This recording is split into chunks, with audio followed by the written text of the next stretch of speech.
This is a short example just to show the power of the modifiers, of the Java access modifiers, and how we would use them.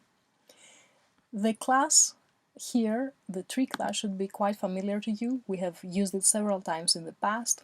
It has two fields, the circumference and the number of fields, number of trees. The number of trees is a class variable, the circumference is an instance variable.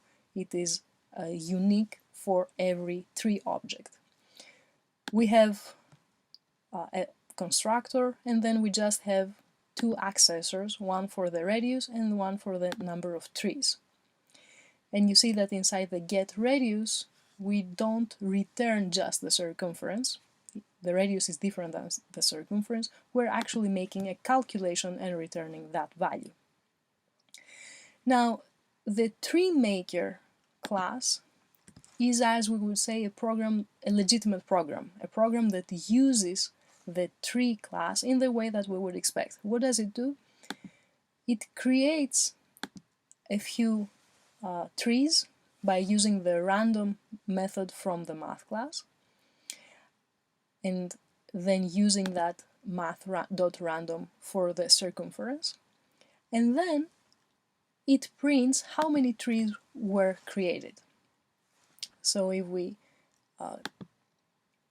run this program, every time we run it, we will not necessarily get exactly the same values, obviously because we're using the math.random method, but it is not doing anything illegitimate. As we wait for this to run, let's take a look at the tree.faker. You see 13 trees with a variable number in the radius. Now the TreeFaker does something very similar. The while loop is exactly the same as you can see. However, it then trashes the number of trees value. No matter how many trees were created, it will make the number of trees value negative, -47 or whatever other value we want. So if we want to run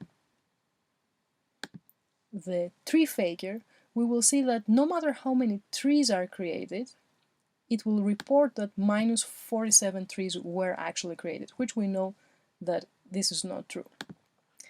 If we change the access modifier of the number of trees to private, then the TreeFaker class, you can already see marked as red, will not be able to access directly the number of trees. It will only be able to do it through the getNumberOfTrees, which is the way that we would like it to do.